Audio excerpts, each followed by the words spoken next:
All right, y'all. So we are back. This is Black, Bipolar, and Badass, episode 5. Brother to brother, healing the diaspora. And you know who I am. I am Kymani Jade, back at it again.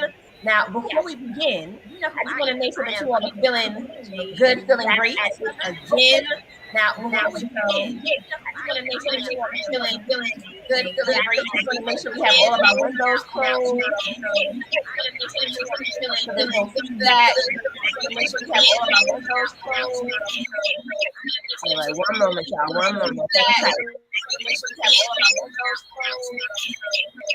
All right, one moment, y'all. One moment. Make sure we have all of our windows closed. All right, one moment, y'all. One moment. Oh wow, boy! Turn off your mic. Everybody, turn off your mic. Oh wow! Ooh.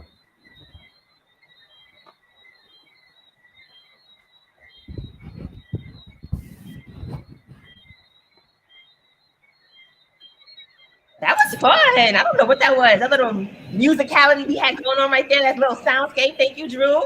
Okay, thanks for that. I don't know what that was. That little musicality we had.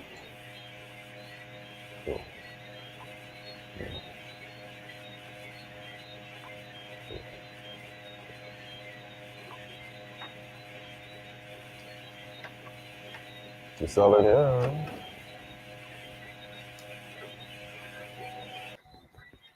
You saw it, yeah.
All right. Thank you for your patience. We'll do a quick sound check. Sound check. No feedback, right? No feedback. Okay. How you doing, Brad? You holding on? Yes, yes. The boat is rocking. The boat is rocking, but we're making it work. All right, y'all. So we're gonna start off with just your co-hosts, Brad Baldwin and Kymani Jade, once again. Before we get started, we really wanted to warm up the space. It's been a while. Until Brad, amazing performing artist. He is a poet, a performer, an activist, a community organizer. I like to call him the first human form of a constellation that I have ever got to witness. He is a pure blessing, y'all. And right before you now, Brad will perform. Go on, Brad. I am unabridged. Walk over me at your peril. Your fix broken free. I am an infinity imbibing time. An ancestor's scribe born without papers. Aroused and wet whose liquidity am I? I am absolved of gender at orgasm. I engender billions of beings. iClouds are not safe deposit boxes. Google won't have me found. No cookies bear my namesake. No cookies bear my namesake. Nations stymie with a kiss. An empire's progeny infuse the pan sauces that survive I am the black, called the kettle, just to say I love you and I think you're hot. How high is Colorado really? If they've only now discovered pot is the alchemy of the gods. Porridge is not a medicine, it is simply good for you.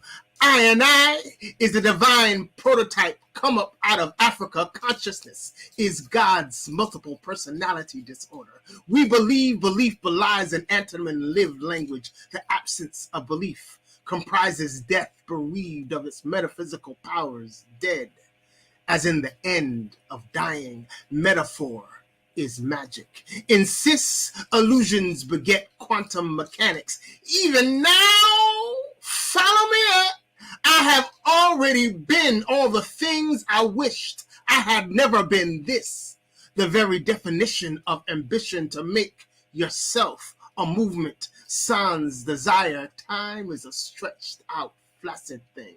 Drama is aboriginally human. Desire matters, our universe at our absolute best. We are all self-starters, self-inflicted victims of arson. Watch us burn.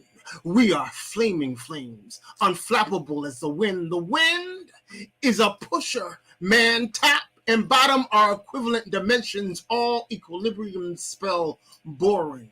Over and over again. Yes, we are nomad, and normal absents our universe thick with desire, replete with the darkest matter. We are everywhere, alien, except in our own skin.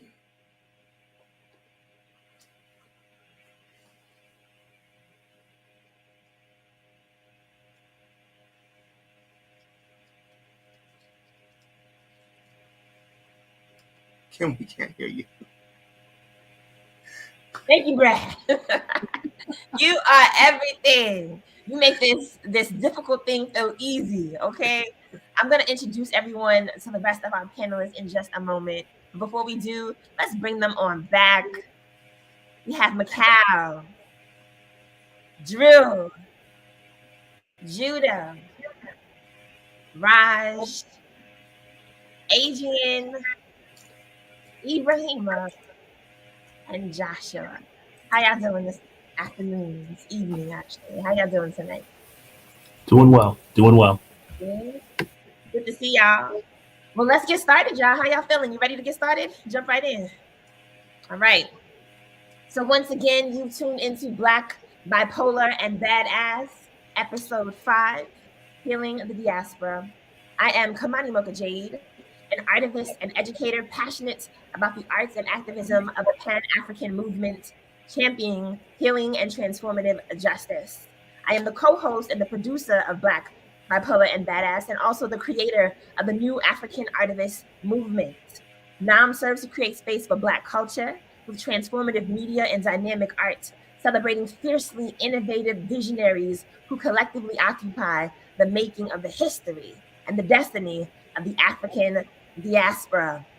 And here with me today is the co-founder of the New African Artivist Movement, Adrian Green, all the way from 246 Barbados. Stands up. Hey, Adrian, how you doing? I am good. I'm really good, Kim. Glad to be here. How are you feeling? I'm good. 15 years in the making. So thankful that you were here sharing this space with me today. It is a blessing to have you. So today we're going to be holding space for brothers, for Black brothers, in a roundtable discussion around Black men embracing vulnerability, the African diasporic experience of Black manhood, and kinship on the continent, in the Caribbean, and in the US, and how they activate their creative superpower through artistic practice. All right? Before we begin, you've met them already, but I want to reintroduce you all to my phenomenal co-host for the evening. Once more, poet and interdisciplinary performing artist, Brad Warren, and he will be our moderator for today's discussion. For those of you who may know me closely, you know that I was raised by a Black man. I am the little sister of a Black man. I am married and best friend to a Black man, the aunt of a beautiful Black boy, and godmother to another. I have been surrounded by sons all of my life. I hold a deep love, appreciation, and reverence for the Black man, and today this space is for them, for y'all. Today we will be welcoming a compelling panel of brothers, multidisciplinary artists, and Renaissance men with big vision and even bigger hearts, uplifting the embodiment of brotherhood, intercultural communication, generational healing, and African diasporic wisdom. And this episode is fully charged, it's activated, as powerful as the men on the panel. It is in dedication to my father, who reached the ripe, wise age of 65 on September 8th, and to Joshua Sarah, who celebrates his birthday today. One more shout out to Joshua. Hey, also, Willie Lee, Macau's father, who needs our support right now. So you'll see a link in the chat in just a moment. Please take some time to consider to share and to also support, as well as Siyako, who was meant to be with us here today. He is now with his mother, Karen Taylor. Show her some of your love. Put her in your prayers as we lift them both up. As well as my uncle Edward, who was grieving his best friend and late wife, Grace K. Burnett Gooding, who passed late last year. But last and certainly not least, this is a dedication to Khalil Koromanti, an elder, mentor, friend, and someone for whom, if without his guidance and careful nurturance and continual encouragement, this work could not be possible. So we're lifting each other up, we're lifting them up, and this is in honor of their lives, because of them, because of y'all. So before we move forward, we want to give you all an opportunity to lift up some of the folk in your life who came before you, who show up for you now, who make who you are possible. So we're going to do a quick little sound collage, and Brad is going to lead the way. Before we get our conversation underway, we wanted to offer space to persons who have made room for us. We invite our panelists, our audience, for the next 90 seconds to name the bodies, beings, lives, souls, living or dead, who have positively impacted our journey. So we can just freeform and offer the names into that space. Amadou Diallo, my dad. Al Tariq Lee, Victor, yeah. Dr. John Foster, Nathaniel Tulari Blackstone Diallo, Jr. James Baldwin, Mikhail Amin, Jessica. Mike Dr. Black, Martin Luther King Jr., Shooter, Malcolm X, James Baldwin, Khadija Diallo, Tony Williams, Joshua Sarah, George Washington Carver, William Kellogg. Booker T. Washington, Amos Wilson, and Dr. Laik, Bintu Diallo, Chuck D, Kaba Kameen, Thomas Wilson, Dick Gregory. Professor James Small, Rakim. King Simon, Prince. Professor Boudreaux, Cyrus Anthem, Richard Pryor. all my brothers from the Hollywood, Bobby Clark, Abasi Hani, Chappelle. Thomas Sankara, Malcolm X, Muhammad Ali, Bozeman. For real. Javier Francisco. Uncle John, Sidney Harriet Poitier. Tubman, My dad be Sylvia Winton, Francis Whitehead, Bernard. Sam Greenlee, Muhammad Ali, and Tupac. Franz Otis Fanon, Redding, Adrian Marie Biggie Brown, Smalls, MF Doom. Nelson Mandela, Mike Brown. Dillon, Stevie Wonder, Bell Stephen Hooks, Biko, Michael Jackson.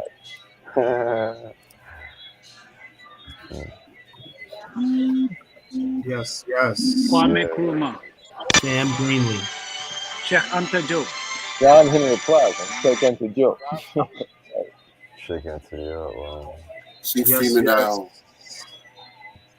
Brother Akbar, Charles. Kyle Ginga, Barack Obama, Chris Emden. Hannibal Barca, Loretta Hammond. Thank you. Destiny Williams. Fred Hampton. Thank you for offering up all that energy. That feels good.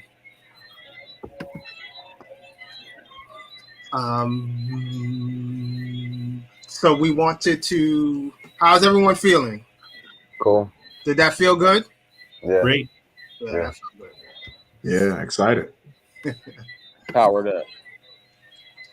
We All right, want. well, Brad, let me just jump in real quick because you know the energy in this space it's giving king. It really is. It was giving king in our pre-meeting. It's giving king now, and I definitely want to pay honor to that. So from here, I'm gonna go ahead and leave the room. I'm gonna pass it over to you, Brad. Be blessed, y'all. Brad, take it away. Yes. Thank you, Kymani. We wanted to start with just introducing ourselves. I'm gonna read out everyone's names. Just wave. Some folks aren't here, but I'll call their names anyway. Adrian Green is a spoken word performer, actor, writer, and visual artist. Adrian, wave. Okay. Yeah, I'm here. Welcome, Adrian. Drew Drake, actor, rapper, poet, and educator. Yes. Ibrahima Diallo. Yes.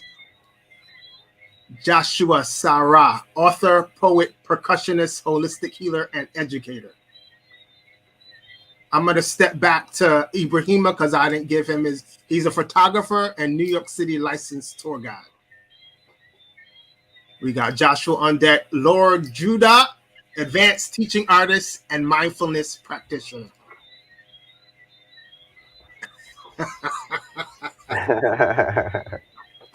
Come through, Judah.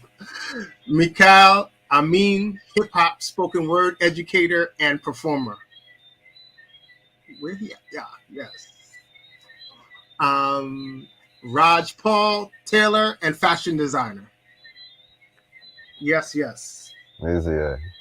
And Adrian and Raj are coming to us from Barbados. Yes or no? Straight up. Yes, Okay. sir. Anybody? Where's everybody else? That's correct. I'm in the Bronx. Where you at, Mikhail? We can't hear you. Brooklyn. Drew, Oh, where there. you at? I'm over here in Washington Heights. You know what I mean? Uptown, baby. Judah? I'm in PA, headed to Westchester shortly. Yes. Ibrahim I'm in Manhattan right now. and Joshua. Warning space. I'm in West Palm Beach, Florida right now. All right. Everyone's praying with Florida, for Florida. Thank God you're safe. Yeah. All right. To our wonderful viewers, thank you as well for tuning in.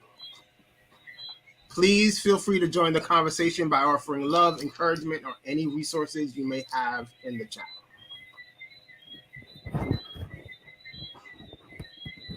What's our purpose here today? Why is this conversation? Black men's voices are as critical and important today as they have ever been. Our expectation is, and certainly our loved ones, our audiences, our communities, and all those to whom we are responsible insist not only that we speak and speak up, but that we also heal, we grow, we self-interrogate, we reconfigure, and we evolve. Convening these Black male diasporic voices, each of whom are incredible creatives and healers unto themselves, is important work. We are honored to be in fellowship with each other and with you. With our diasporic histories, connections, and complexities in view, we join in conversation around brotherhood, intercultural communication, and generational healing. So we're just going to walk into a dialogue and join us. Today's topics are going to include our presentation of our artists and their origin story. We're going to talk about brotherhood, and we're going to talk about the African diasporic experience. So if everyone can answer these two questions, and we just go round robin. What need brought you to your creative work? Or another way of saying that is, what activated your superpower? And buttress that with, what is your creative practice? Who's on deck?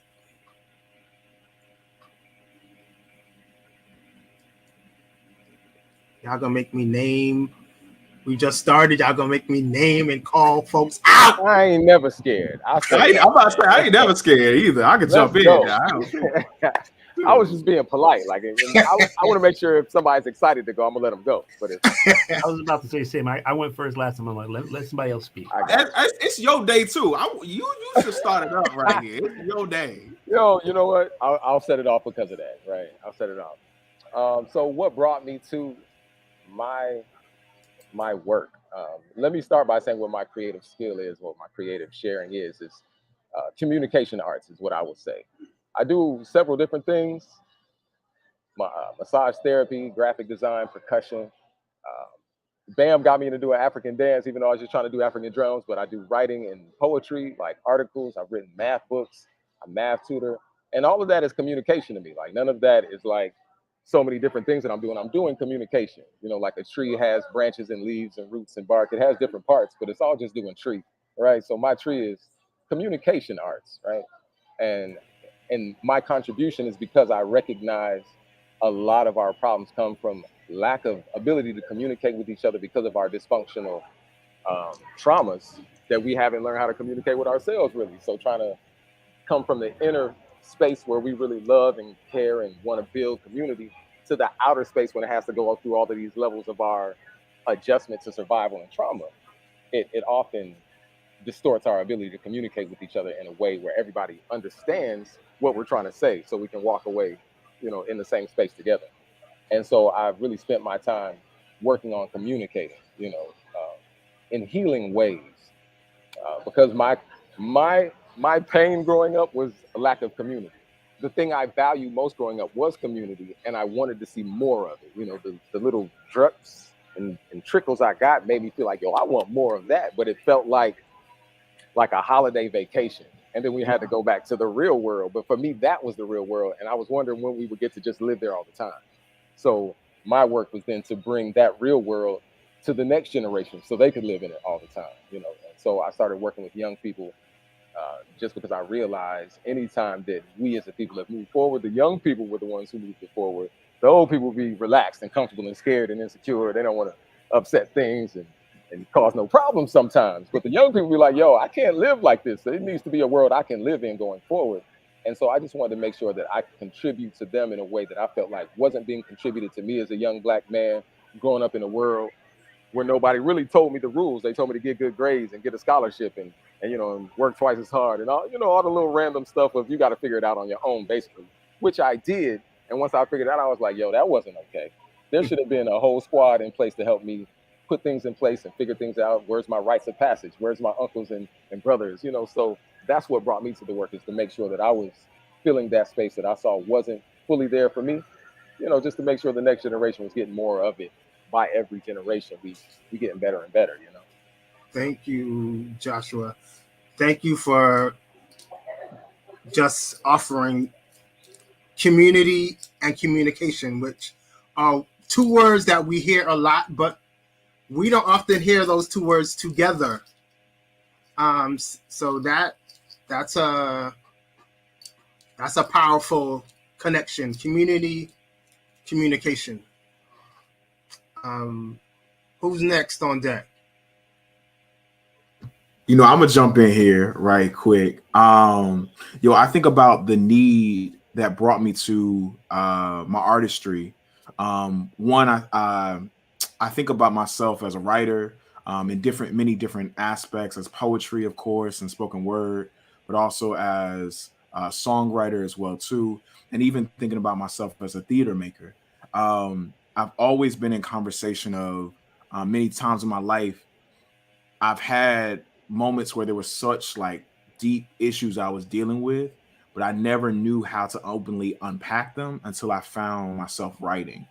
And writing was a way in which, it just really gave me an outlet to maybe like voice some things I didn't feel safe to voice out loud, or I didn't feel safe, or I thought I might be judged if I actually ask this question out loud, right? And writing and art has always had that for me. Um, I think, and I think another reason that brought me to a need to it is that I had a lot of men in my family who, wrestle with a lot of things. I come from a military background, so a lot of folks who wrestle with things like PTSD or wrestle with things like, alcoholism, or just wrestling with a lot of different things.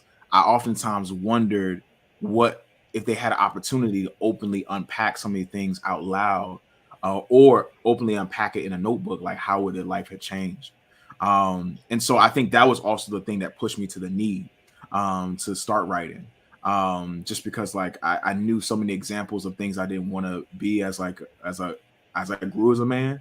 And I knew that like I just needed something to kind of help me start this journey of healing and unpacking things. And I think also too that a reason that I'm super connected to art and writing is also, I think, sometimes the theater maker side of me oftentimes sees how like there's not representation of our stories, and how often when there's not representation of our stories, we can feel left out of conversations.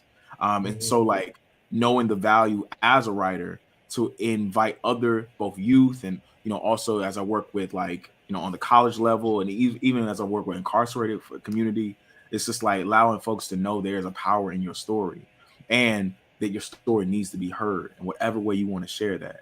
But no one else can tell that story like you can. So that's me. Thank you, Drew. Who's next? I can go next. Peace, everyone. So, a lot of overlap between some of the things that both Joshua and Drew said. I'm an MC, I'm a writer, I've been a poet, educator. At one point in my life, I was even dancing as well.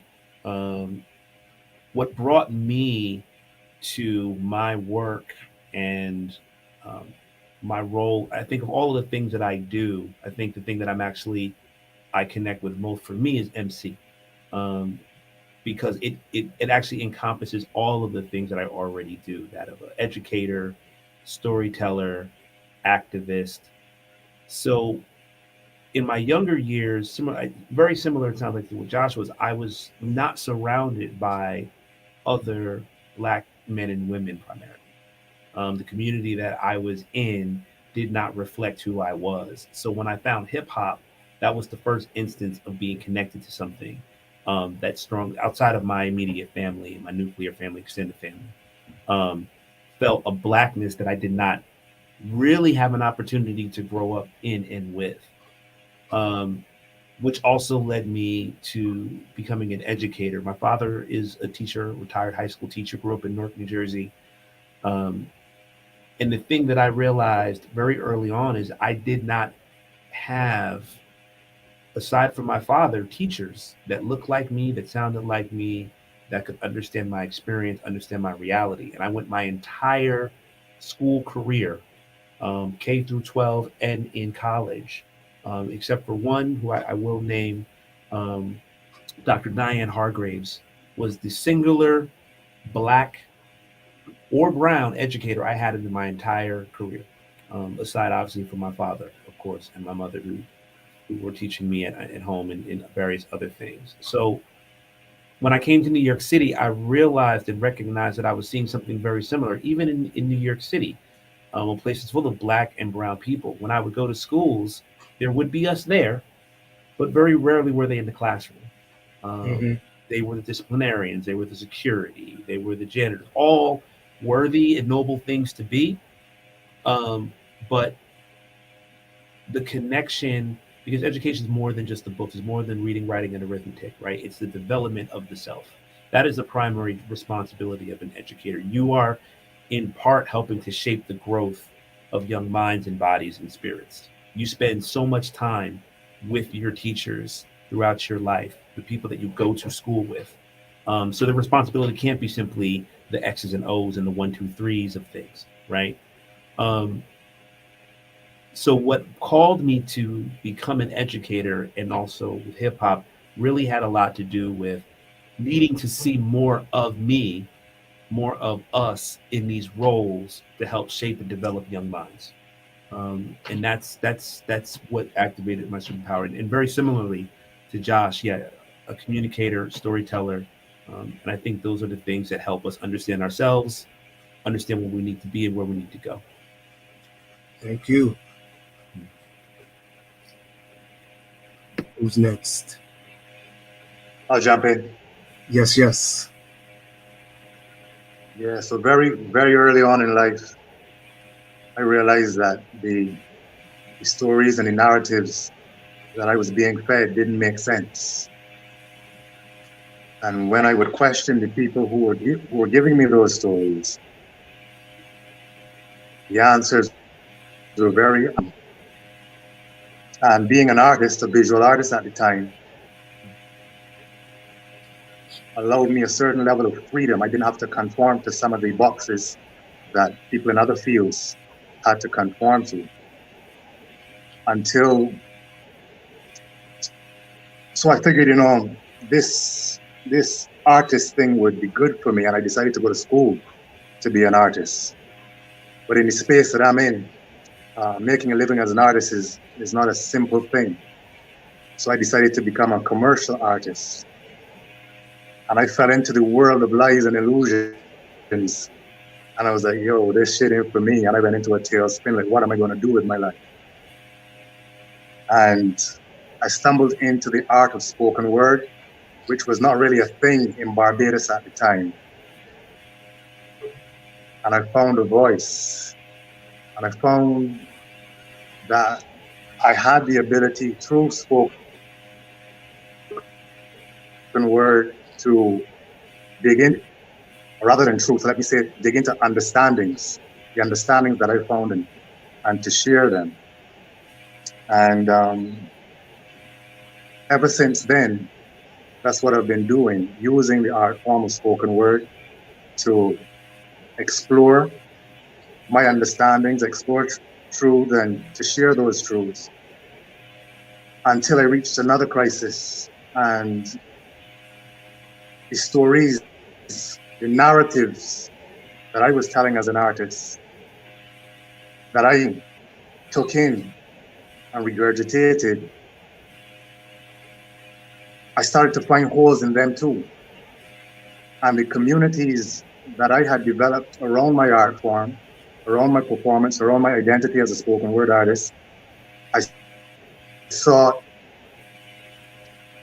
answers in those communities. I started to question those communities as well. And I found the same phenomenon that I found as a child, where the answers were, again, unsatisfactory. And it led me down a very narrow and dark path of searching again. It took my voice away. It took my ability to share away. It took my ability to speak and to connect away. And I became very alienated. And since that time, I have once again become a novice, a total novice. The only thing that I know right now is that I really don't know. And I have given up the search for truth in a realization that truth is contingent, contextual, elusive. And once you think you have it, you're sure you don't. And so I find myself in a space to articulate that which cannot be articulated, trying to use spoken word poetry to say that which cannot be said. So rather than have an origin story, I have origin stories with infinite endings and infinite beginnings. So it's a very difficult question to answer because once I think I have said it, once I think I have it in my grasp, that feeling comes back like, nah, dog, you're lying to yourself once again because the truth that can be spoken is never the real truth. Thank you, Adrian. You make me think of Malcolm X, and that in his lifetime he lived through 5 different names, and they correspond to different parts of his life. And his commitment to evolving, regardless the cost, is one of the signatures of his legacy and his story. And what you point to makes me think of that. Who's Yo, next? Brad. Yeah, let me follow my guy, man. Yes. Let me follow Adrian. Yo, B, all the time, B. I just want to say, like, I'm so inspired by this guy at home here. Voices that are true, that have integrity, that have authenticity, and saying this dude is a big inspiration at home, man. I mean, for me personally, for sure. And even right there in Denby, I'm so so happy to hear you. My work, guys, is in fashion, fashion and design. I like to say fashion and consciousness, because I try to find ways to sort of bridge the two together, and I think that was the calling to some extent for me on the graphic side of apparel. I like clothes, I like style, I like I like design, but going into the graphic tees and the word play and so on, it was really about this thing that to me was missing, at least over here. But I think by and large that was missing, B, which was like gear that was, could spread a message, or that could say something, or it could speak to something uplifting and bridge people together without being cheesy, without being too religious, without being too, you know what I mean? Like, could just be fun and creative and so on. I feel like that was missing, and I could get in on that, and I could have something to offer. And the more that I dwelt in that space, the better the ideas became and so on. So one of the, I guess, the big ones that we know for over here is brand evolve, and it is about evolving. It's about, like, how could I get, like, the idea of love, or even the thinking around love and so on the street, but in a clever way, in a smooth way, you know what I mean? So I played with it, and love is inside evolve, and love is how we evolve is like the message and thing that comes off of that. So that's yeah, I think it was that absence there that triggered me, and it was like, I like this and I like that. How do I bring these things together? And boom, let's make that happen. Thank you, Raj. Thank you. So we got Ibrahima and Judah. I can go in if you guys can hear me clearly. Yes. All right. So I'm again just honored. Everyone here spoke really things that really touched me in many ways. I can piggyback from what everybody said to tell my story, just based on what everyone said. But when I started photography, it was out of curiosity. I am not even going to give you some detour. It was out of curiosity because it's an art form that I've noticed people have used differently, politically, fashion. People use it commercially, different kinds of ways. And whenever I passed a site, more so than just an individual, I was always asking myself, are people realizing what they're walking past? Like, is everybody noticing this thing just the way I'm noticing it, or it's just me? And sort of a message that has to be, sent out there. So back home in Senegal, I started to realize that what you see on TV and what's near you are two different things. I don't see my sisters. I have 4 younger sisters. I don't see my sisters on TV. I don't see them on the latest Elle magazine. So when my dad bought me a camera, a film, I became right away the person who challenged himself to create what he saw all the time, but with what he had. Okay, that's where the love first came.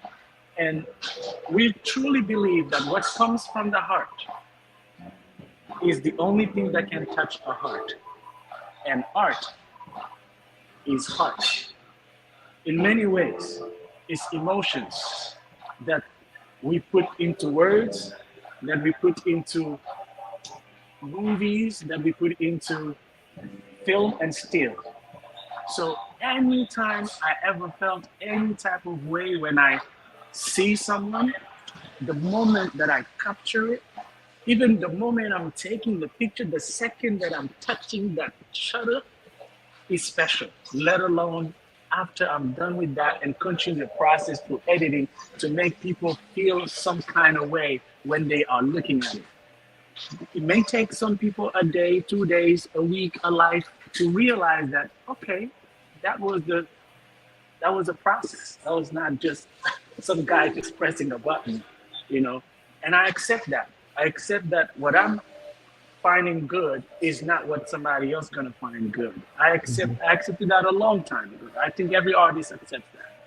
But ultimately, the power of my art is to pour out my heart for other people's feelings to start to be different in regards to a very specific situation, whether it's they are the target or they are the victims of such art. Thank you. Judah.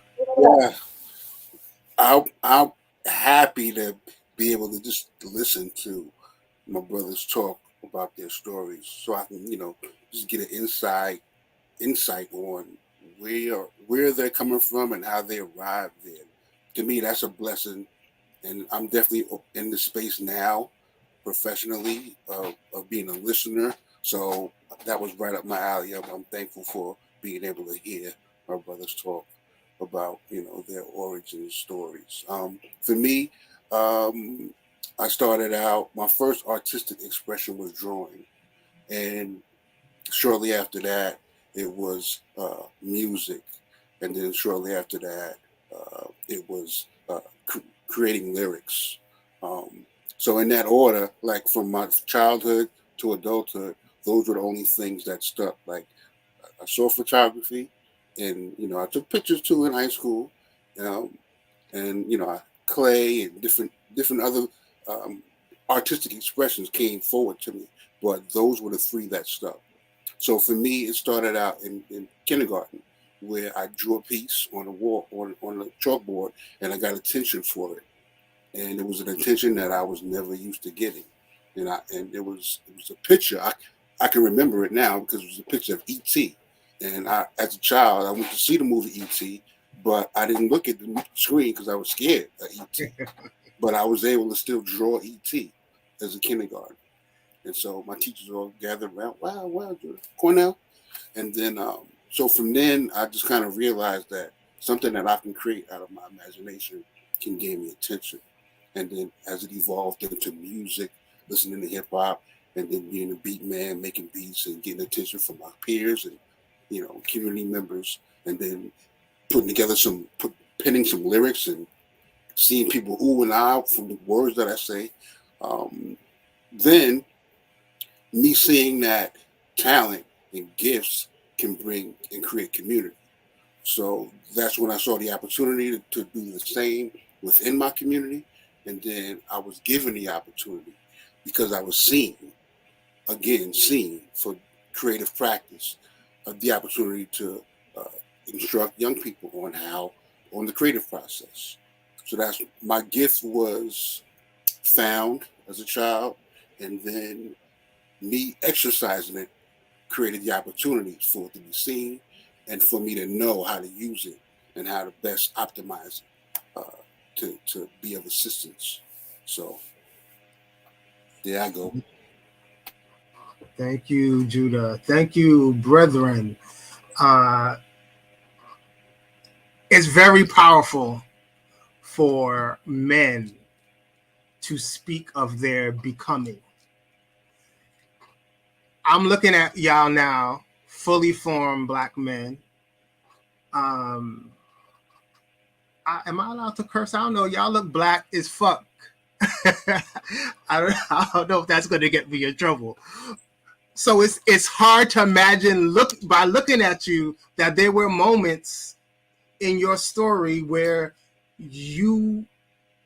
community was a desert, and you found your way because something was calling you. And so I think it's just important for folks to hear that none of us have arrived fully formed.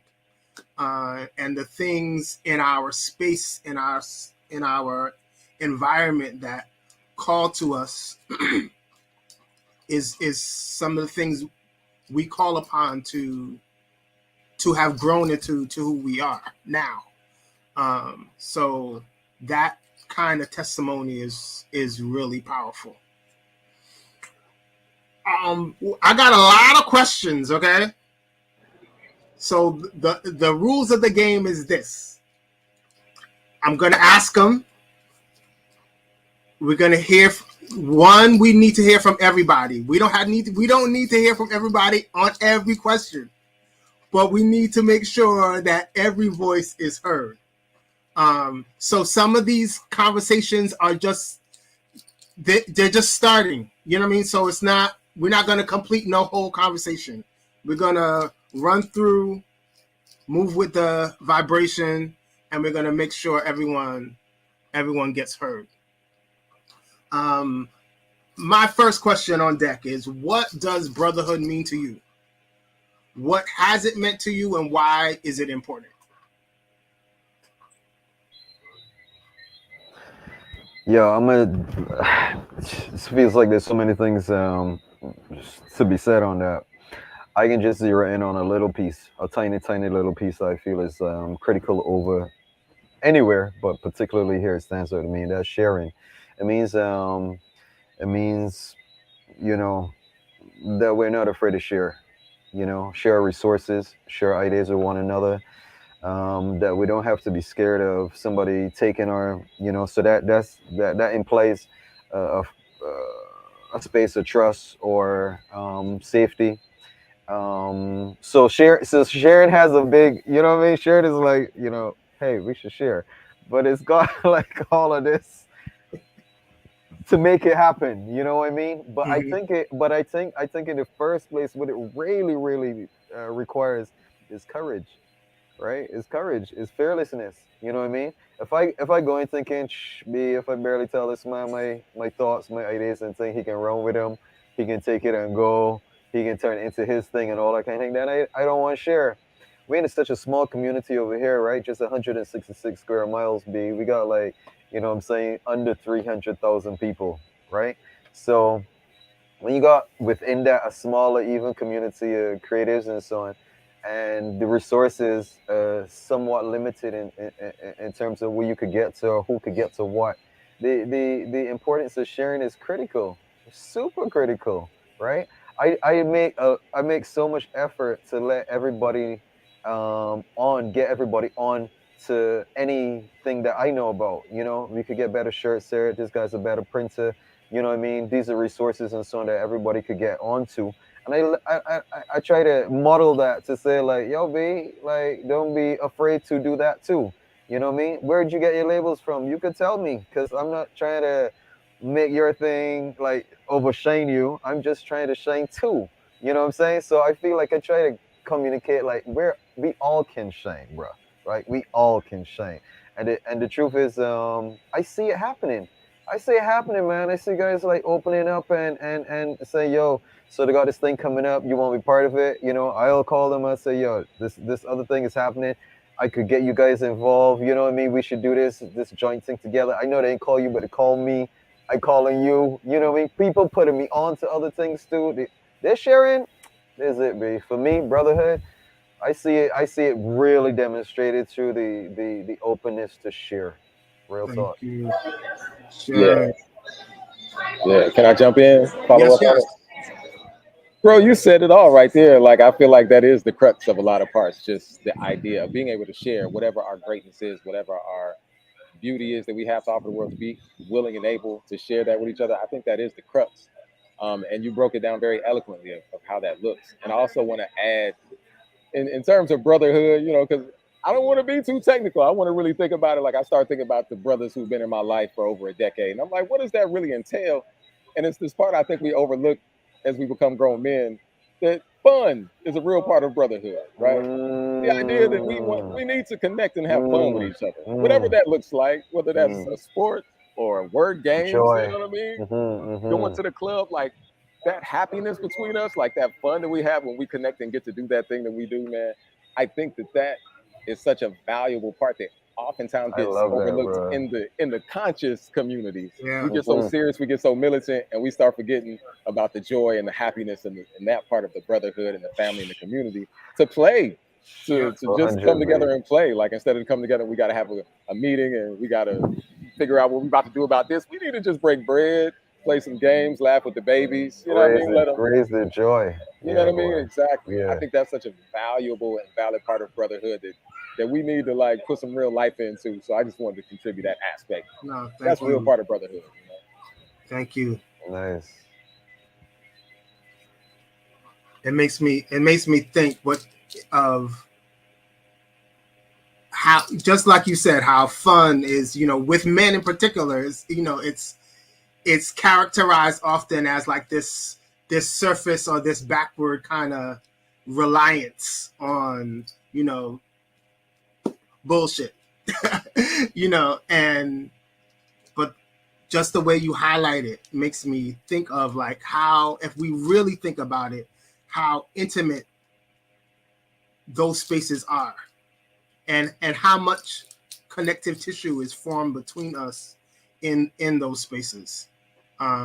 So thank you for that. Yeah. Who else is on Brotherhood? While somebody else tags in, I want to say that like I think it is important for my people who be real serious and militant to remember the reason we so serious is so we can have space to be happy. You know, so never forsake that joy in feeling like I can't be happy right now. We're at war. Like, we're at war to protect the joy. So never forsake the joy for the war. You know what I mean? It's fundamental. We one more Brotherhood. Who? I can jump in. Yes. But to be honest with you, Raj and Joshua, I feel really just encapsulated for, at least definitely for me, what it is. But, I would also say, also thinking to the relationships I've had that have spanned some time, and then also the relationships I have with some of the younger brothers I have, meaning my students. Brotherhood also does mean accountability to me. For their safety, for their growth, for their development, as well as mine. There is similar to what Raj was saying in terms of sharing, there's a vulnerability and an honesty that I have to have that I can't really get in quite the same way as it is with my brothers. Those are the individuals that, for tougher conversations, and really just real talk, just like what's really going on with you, what's really going on, with whomever's in the circle, so that we can be there to respond for whatever. Um, and then I think about that with my cousin who had passed when I was relatively young, when I was in my 20s. But so much of who I am as a person comes from that connection, and it wasn't just the familiar or the blood part, but it was just the understandings that we had as two young black men and the experiences that we had. Um, and we're able to share and connect, and that's followed through with so many of the men that I know now and have befriended now, as well as the young men that I work with and teach.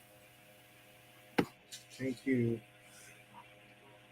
Have Word to Drew with the masks off. Absolutely. have you all experienced moments or seasons where you felt like your brotherhood has failed you or hasn't shown up for you? All the time. What are you talking about? That's no, and I don't mean that to be rude, but I mean like that's one of our things that we have to learn how to survive. And that was a part of what I was saying in my origin is I grew up essentially having people around my age, maybe a year or two older, as the people who was helping me figure out this world. You know what I mean? And so we did the best we could with not very much. So when you look back and reflect, like, man, I wish it could have been better. I see now if I had had this. Like, is that a failure though? I don't know. We all doing our best. In terms of has it not been enough for what we need for full development? Nah, it hasn't been enough. But that's why we having these panels like this. That's why I know some of these brothers aren't here, because we've been building behind the scenes. But I think our legacy historically, especially in this country or in the colonized countries, speaks for how we've been taught not to have brotherhood, not to trust each other, not to be vulnerable. So we still dealing with the very real remnants of all of that. That's not in any way, shape, or form gone. I think some families have healed a lot, but as a collective, it's just walking down the street and having brotherhood, like, hey, young brother, let me take. Nah, it's not. That's not easy access. I look forward to us building that. But in terms of like having times where I'm like, man, I wish somebody was here to help me with this, or somebody had to show me this and that. We could run a laundry list, fam, but I don't think that's specific to me or anybody on this panel necessarily. Like I think we all know the lack of brotherhood that we've experienced, and hence why we sit here like, yo, we need to make sure we actually got brotherhood in our lives and can pass that down to the young brothers that's coming up, because it's too vital to keep letting it fumble by. Yes. See, when you put it like that, Joshua, I'm glad you, because I heard the question a little different, because my initial response was, hell no, like we out here, like, but in the context, but absolutely I would agree. But I'll say this, it's funny, and this is something my pops taught me, is that I would walk down the street with him, we'd be in Newark, and I would just see him randomly all the time. Like, what do you know? Because my father was a teacher, so he taught a lot of people. So I would run into former students of his, former teachers he used to work with, all that. But he's like, no, I know them. He's like, just another brother on the street, just another sister on the street. And I got this understanding of, even if I didn't know you physically, literally, there were certain experiences that we probably would just be able to understand on strength. So real quick, fast forward to about 2 weeks ago.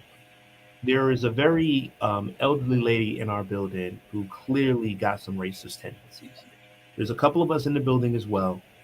So as I'm coming out of the elevator, she's with me on the elevator, and I've with her a bunch of times, and it's always tense. And she rushes out of the elevator. She can't wait to get out of the elevator with this black man. Another brother coming in who lives in the building as well runs by him, and we just look at each other. I was like, you know what it is. She's like, mm-hmm. And we just went about our day. So in my mind, when I think about brotherhood, absolutely, like there's systemic things, there are communal things that we absolutely positively need to address, we need to get with. But I feel like even now, I don't know half of this panel, but the minute we got into the in the back room or whatever, it's just been easy and casual. And I feel like most times whenever I'm around other brothers, for the most part, it is that. It's an ease to fall into. So from that standpoint, I was thinking about it. But yeah, absolutely. I think for me, why I was so happy to be a part of this was is that we do need to find more spaces so that that can just naturally develop and revisit or remember that ease. True. True. Can I add something, please? Who's talking? Ibrahim?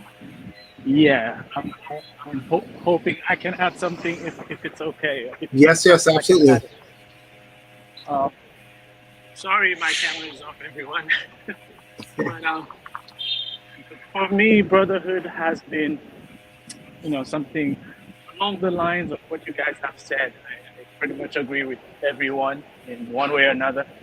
But where I grew up, the way that we started the brotherhood, it's even from the same town, we can have different brotherhoods, and we in Africa, in Senegal, it's a generation thing. So we step into what we call the Hollywood, and that's where we create our brotherhood. For example, one village can have this every 10 years, another one can have it every 20 years. So you can have someone who's 1 year old and someone who's 20 years old. Ah, ah. Well, Harvey comes back. That sounded like it was going to be rich. Cliffhanger. When I think of, for me,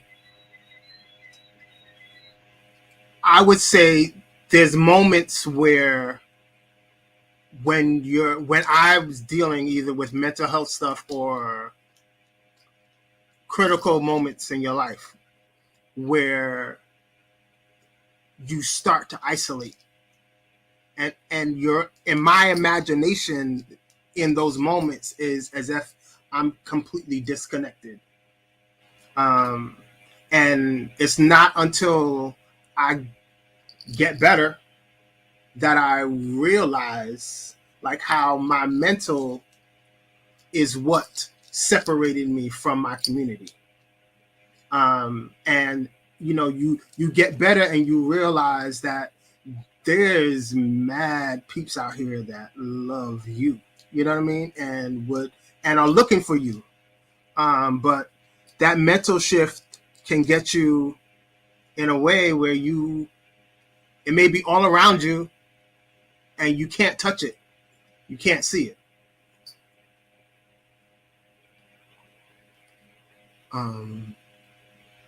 Anybody else on this? Drew, what you got to say? Well, I can jump in. I saw you as well too, Rod. If you want to jump in there, I see you. You go ahead. You go ahead, bro. I just feel like, Josh, you hit it on the head, yo. Like I definitely feel like there's moments where like, brotherhood can definitely not, like, I wouldn't say fail you, but maybe not serve you in what you need in the current moment. But I also think that everyone's in different places in their lives, right? And I think sometimes the things that they have learned to this moment, like it might just not be the thing that you need in this moment, right? Like I think about moments, especially when I'm thinking about brotherhood, it makes me think about like my relationship to like my fraternal brothers, right? Like I think about like Greek life and, as my fraternity brothers or like Alpha Phi Alpha, like there's a lot of times where like I'm really close with a lot of my like chapter brothers in my undergraduate fraternity. And there's moments where like, we're going through life and we're seeing ourselves get older, but then maybe there's a moment where we're like, oh, I'm trying to unpack things around like masculinity and what that means to me, right? And there's some times where I mean having these conversations and some of my brothers are like, bro, I don't know what you're talking about. Like I'm not nowhere near this moment. And it could feel like you're by yourself, but I also realize, and I think Joshua, you said it as well too, that like, in this moment, they're playing the card that they don't know how to play in this moment. and that's okay. I can't expect everyone to be at this same level with me. But I think the beautiful thing about brotherhood, and I think this maybe ties to call what you were going with your pops too, is thinking about like how like wherever you are, I just feel like there's always like for me like men that come in my life that maybe not are like the initial who I thought were gonna like give something or plant a seed, but it's always somebody around be like, hey yo, I got you. Let me tell you about this idea, or let me tell you about this thought. And that be the thing that you like hold on to. So like maybe it's sometimes not necessarily brotherhood failing you, but it's more of like sometimes the focus of like the brothers that you put focus on. Maybe sometimes it's like folks who like surprise you, who come out of nowhere and be like, yo, I just want to drop this seed on you and I just want to keep going. Thank you. Hold on. Ibrahima is back. Ibrahima, you there? Yeah, have you ever seen such a ghost in your life? Like the one who just keep going and coming back. I feel like that's me today. Like, oh man, you know, you were talking about the brother who let you down, who supports you, who just never give up. I could be all of that tonight for everybody today. I felt like I've been at the bottom of the pit, at the side of the pit. Okay, anyway, back to the topic. So I have, you know, a little different experience. Perhaps everyone, you know, has their own as well when it comes to brotherhood. Because for us, for me particularly, you know, we had to go through the same process in order to be called brothers. So you have your blood brothers, you know, you have your relative brothers, but then you also have the people who, for 1 month, depends on the tribe. Okay, if I can just say my own example, you know, it's like imagine going to the army. You have for 1 month, you go through the same process, and one person can be 2 years old, the other one, well, 2 years old is really rare, but another one can be 18, because it usually happens every 2 years or every 3 years in a village when they gather the people who have the rite of passage. That's what we call it, really, the rite of passage. And we go for 1 month being trained on our culture, how to treat women, how to be responsible, how to be accountable, and how to be respectful. I mean, you think what you learn through life and experience at home, at school, on the streets, everything is there. There's a whole package there, and there is a whole game that people playing with you, trying to scare you, trying to teach you not to be scared after that. You know, try to, you know, create a bound between you guys. So you can never look at that person the same way, and you can never call another person brother the way you call that person brother. It's just not gonna be the same, because that person's gonna be there for you, like whether you haven't seen each other for years or you just there all the time together. And for me, it's hard. It's really hard to call anyone brother the first day I meet you, or on the phone, or things like that. I'm just being honest. I'm just saying, for me, I know everybody's being honest. Yeah, okay. I'm just saying it's hard for me to just like imagine somebody walk up to me on the street and just say, brother. You know, it feels different. You know, if we have a conversation of a certain degree at a certain level, I can understand through that conversation, through the vibe, through the energy, through the words, through the emotion, and all of that. I can understand that you are real. I can understand that you've been through a similar experience, or you know what you're talking about. I can, you know, rely on you. You know, I at that point, I can give you a brother, but it's just a little different when accountability is here, when experience, suffering, joy, happiness, when time, every other thing that creates your culture is part of it. And you don't question that, because now you know that you could call yourself a man, not just a boy. You've been through a process. And when you are doing wrong in front of your wife, your brother will put you to the side and tell you, that's not how we grew up. That's not how we were taught to be a man. When you're not paying your bills on time, your brother will say, that's not what you're supposed to do, etc., etc. You know, there's more to it. But I feel like a conversation like this, and this is what Joshua was saying, and I know it sounds like we're talking different languages, but at the same time, this is exactly what Joshua was saying.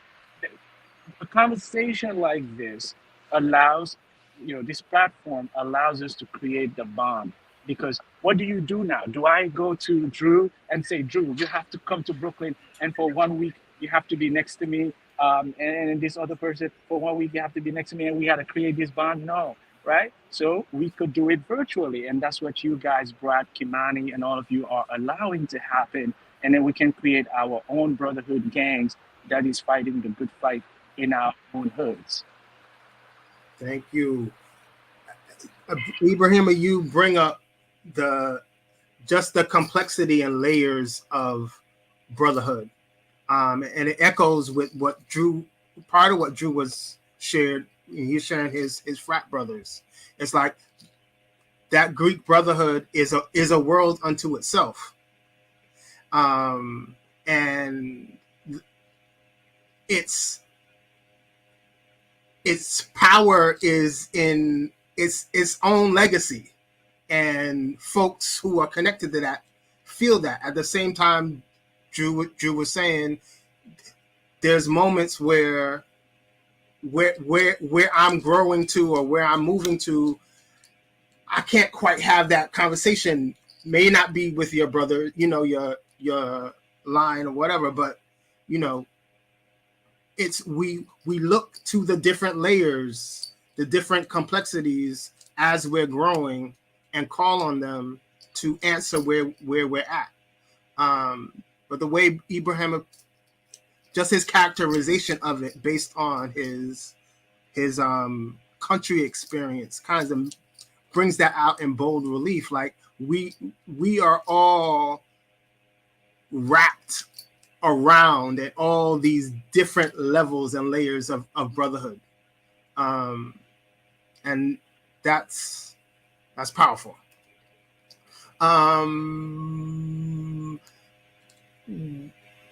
What new forms of brotherhood do we need right now?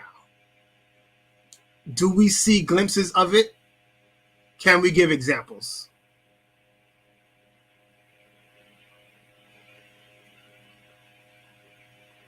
Yeah, I'm gonna make y'all think. Today. I got a piece, and then see if someone wants to add on to it. So listening and just understanding taking the time to reflect on what the process of listening to another person is, and how that can impact and assist them. Because when you open yourself to listen, there's different dimensions of their story that they'll reveal to you, throughout the course of a conversation, or even throughout the course of a listening session. So having opportunities to maybe not be talking, but just today, I'm just going to listen to you, and have that person just, over time, it happens. I've gone through this process. So over time, if we know that I'm here to listen, you're going to start to talk.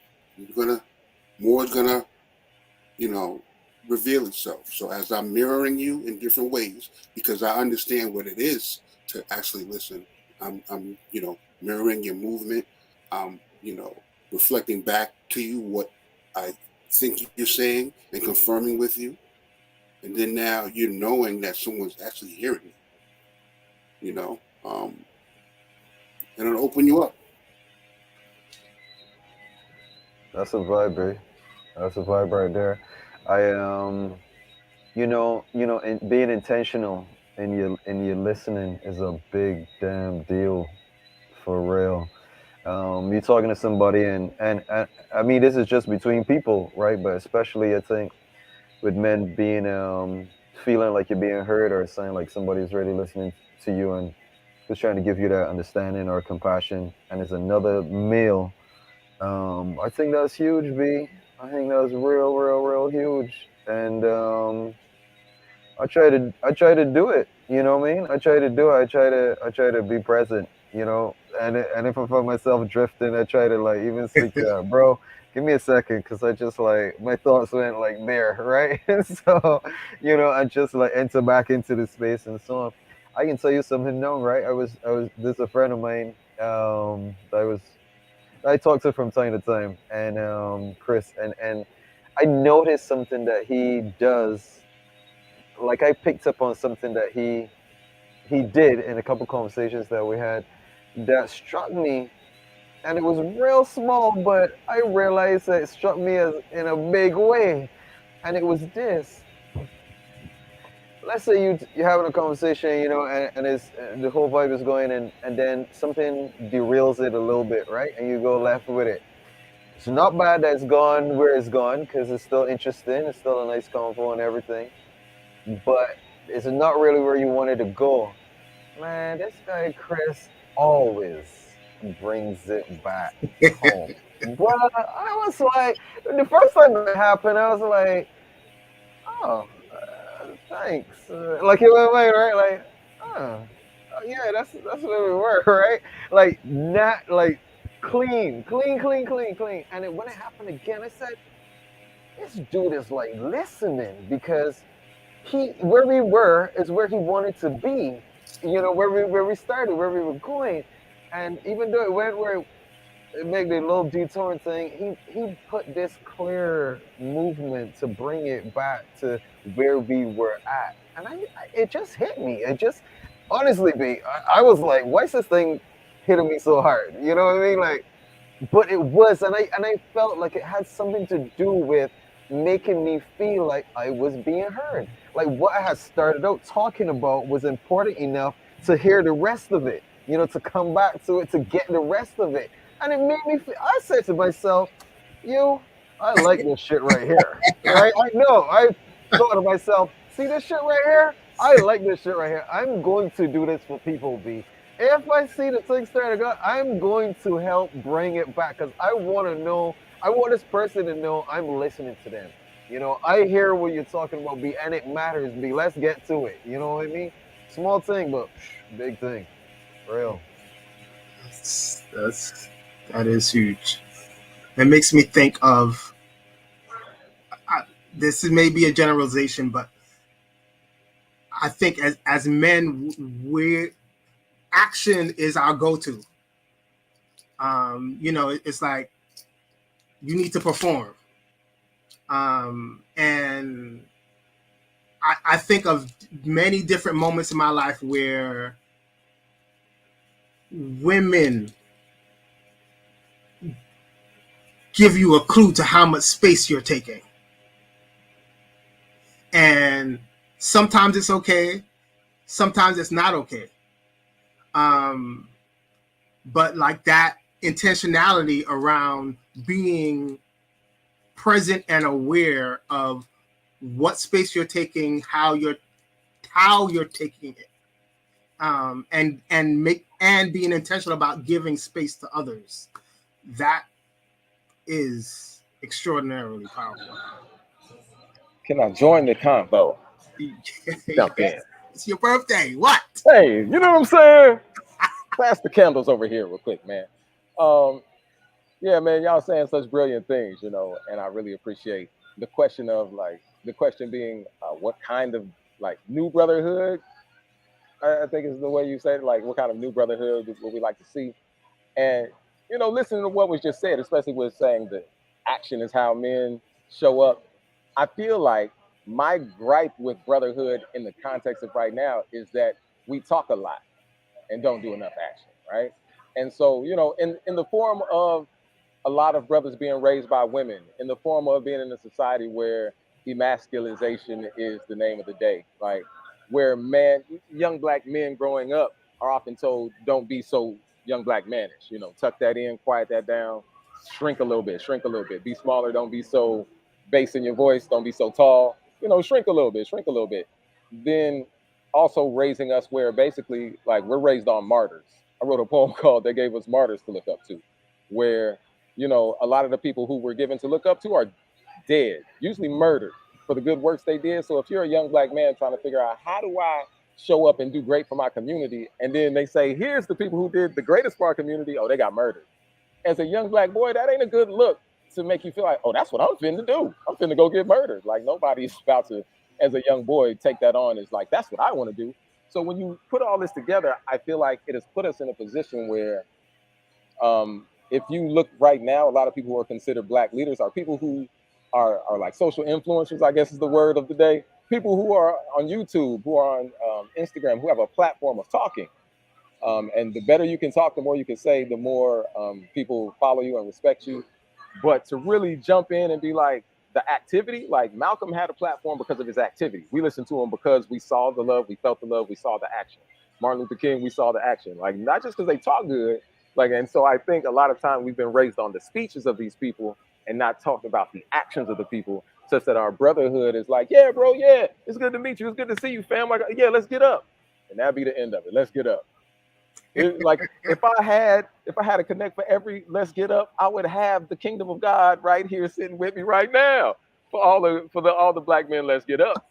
That could have happened. You know what I mean? And I'm a part of it too. I'm not even throwing no shade or pointing no fingers. I'm just addressing our reality of a lot of times we say what's good. We talk about what's good, but the follow through, the action, is a lot of what can be missing. Not across the board, but in those spaces where we're saying brotherhood is not as it should be.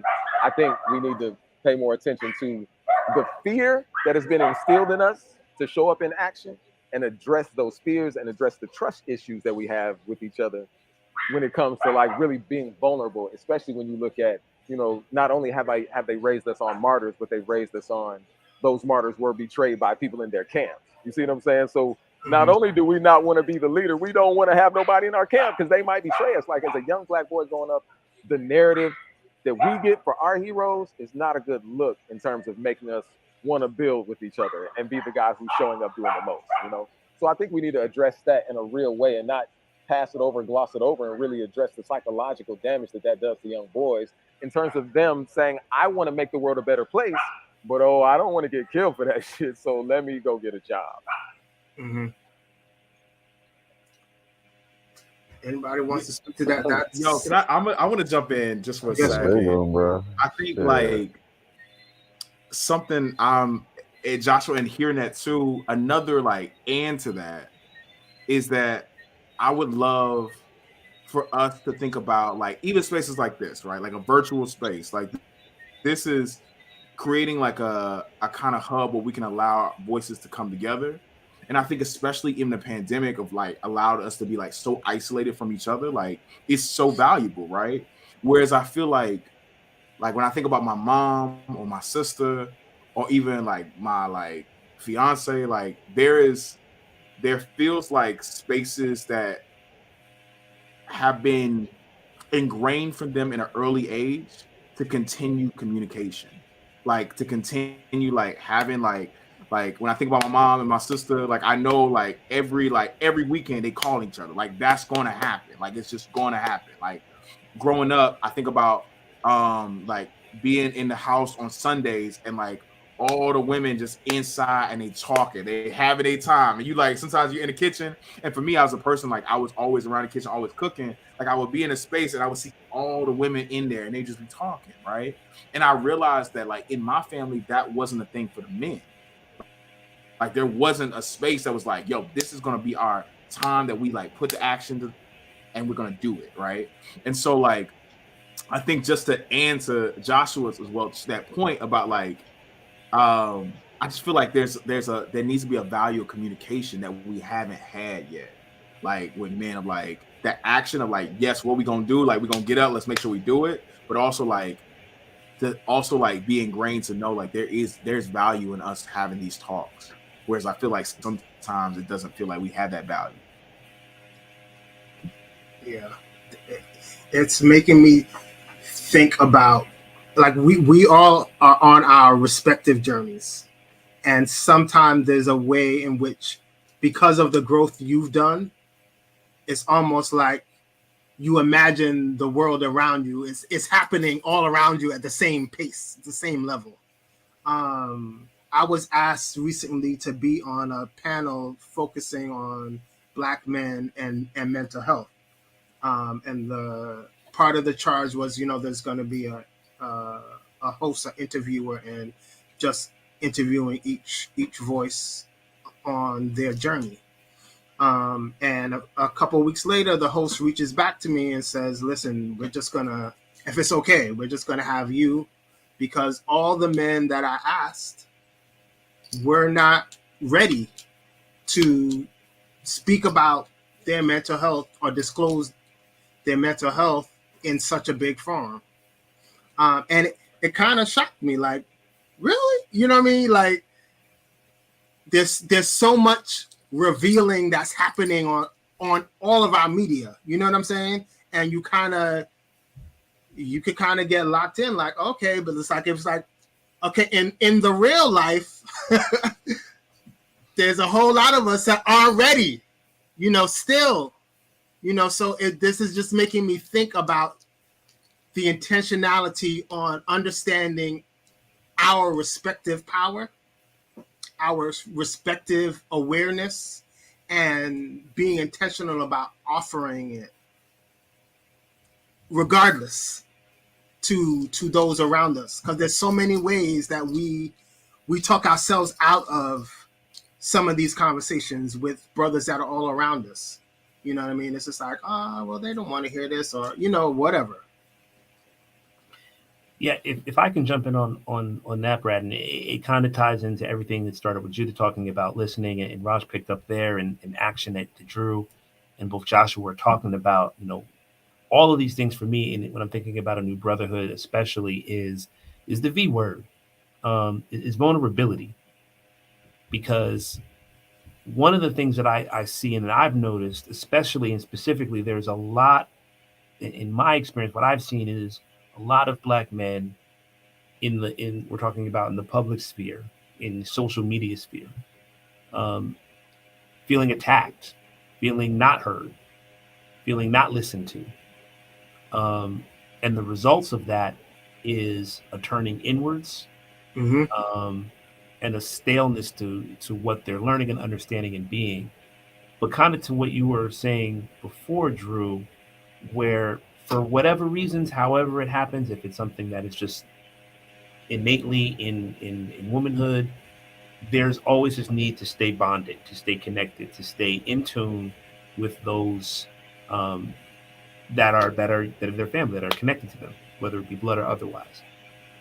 And yeah, we don't seem to, even in spaces where we feel like, okay, these are my boys, these are my people, to have that ability to share the things that we're afraid of or ashamed of or we're struggling or dealing with. Because kind of similar to what Josh was saying, we as men are taught, okay, you can't show weakness. You can't show that someone can get you. I mean, that was one of the first things that I learned from my cousin when I would visit him and go to North. See, I grew up in the woods in the sticks of Jersey. I mean, it was just deer and bear, and it was the woods. So when I would go to the city and see him, some of the earliest lessons that he was teaching was like, listen, you can't let cats get you out here. You can't let them see you, shook. You can't let them see you confused, because they're gonna pop on that. You're gonna be prey. And I think we've internalized that to such a degree that we don't even have spaces amongst each other even to feel safe enough to get what it is that we're looking for, that what we need. And then that kind of gets multiplied and et cetera. So I think when I hear everything what we're all saying and what we're all talking about, that's the part of it as well that I want to add to that, is that vulnerability. Because when you can find it, if you do find it, it's so freeing and allows you to get a broader perspective, and allows you to also serve yourself so that you can serve others better. Because if I'm not full, if I'm not in tune with myself, how can I find the ways to listen to others, to take action on behalf of others? And some of that really has to do with having the ability to have moments where, like, I don't know what's going on. Can someone help me out? I don't feel good in this moment for this reason. Can y'all just listen to me for a second? I think for us, I think that is one of the great challenges that I think we're facing, and that we have to figure out how we can do that, is find that vulnerability, so that we can, all of the things that we want to do and we feel called to do, and I think our communities want us to do, we'll have the capacity to be able to do, however that shows up and whatever that looks like. Yeah, that's amazing. Can I just tag real quick on that, just to like follow out that idea of vulnerability of I think what we've all been saying. Kind of going back to what Ibrahima was saying about the process he went through and how he defines brotherhood, and Drew talking about, you know, his process in the fraternal, and, you know, people who go through Masonic orders, like there's this process that called rites of passage, right? And because that's kind of been destroyed as a cultural continuity for us, then we have what Mikhail was talking about, just this kind of this head nod understanding, but it's not that same textural thing that Ibrahim and Drew is talking about. Like they have, like they know what that nod means, but there's a general vague relative nod versus that very clear defined, I know what we nodding about. You see what I'm saying? And so I'm saying, like, we don't need to actually go into a new brotherhood. We need to get back to our old brotherhood. We need to actually get back to the brotherhood that we lost. That's, you know what I mean? That's really what it is. It's not a new one at all. It's just getting back to the original brotherhood that works for us. And I would really love to tag in really quick with what Josh was saying, and going back to your question about what new brotherhood, because what technology has created, you know, is bridges, right? So they are, some of them used to be short, now they're longer. Those that used to be longer now are smaller. We can now buy whatever we want on a website. We can also talk to someone who's across the street on the phone. So what or tweet someone who's in the house, whatever. Okay. So what I think, to go back to what Josh was just saying, is what I think we can do is every time we enlarge this brotherhood through a virtual meeting or a website or whatever that is, we now bridge the gap by bringing all those people into one space and, you know, creating the old rite of passage at the same time, and then reaching out more. It's like what the fisherman does. You know, you got the net, you throw it out on the internet, you get the fishes, and then you bring them home, and then you put them into the same pot, you cook them, and then you release them, and you create local champions who are alive. And when you have those local champions who are not afraid to be vulnerable and also have had experience and shared commonalities, you know, spreading the same message, I think we will have a broader reach. And this old brotherhood is just changing clothes, but it's just the same thing from the past. Yeah. If I could just kind of augment some themes I'm hearing. So, you know, Joshua, you mentioned how the message, the prevailing message, these are my words on top of your words. So grace, give me grace. But the prevailing message for men is to don't stand up. Don't be your whole self. And I think that's something important to highlight, because we did I lose my thought? I think it's important. Pray, are y'all praying for me? What's going on? You got it, bro. You got it. You got it. You know you cooking. You got it. Giving you time. You got time. Give me your time, man. Give me your time. Take your time now. We listening to you.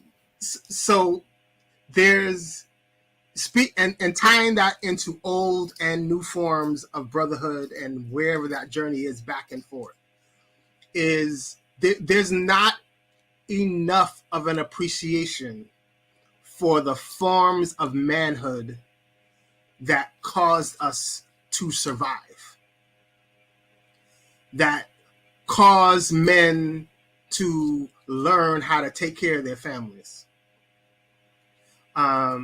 cause men to separate from some of the wayward things they might have been doing. So, like, there's been a whole process of what becoming a man has meant, that has even with the parts of it that are not quite whole, has saved countless lives. And then we're in a moment where everyone is looking back on it and being like, no, this part is wrong. You need to, that's garbage. You need to take that away. You need to be like this. And that's where men shut down, because there's not a lens that is able to see what the manhood that they have arrived at, what good it has offered them and offered their community. And it's not to say that we don't need to evolve and we don't need to grow and we don't need to learn new tools. But it's a big, complex picture. And then I think it's Macal's, kind of zoned in on that vulnerability. And that is, to me, very, very powerful. And it makes me think of how important like vulnerability and safety go together. And so that, yes, we need to be vulnerable. We also need to be intentional about creating safe spaces, safe moments to make room for that level and kind of vulnerability. And so to me, you can't speak about one without the other.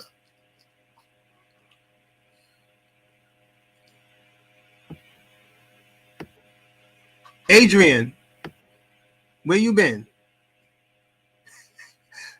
You gotta unmute. We can't. Okay. We got you. I had to rig something up. I had to do my thing and be innovative and creative. But what I'm saying, so based on some of the things that I heard when I was listening, some things jumped out at me. And this is the balance between old and new. This is the idea of vulnerability and rites of passage. And I think we just got to be real in that those rites of passage from whence we came were not uniform and the same all over.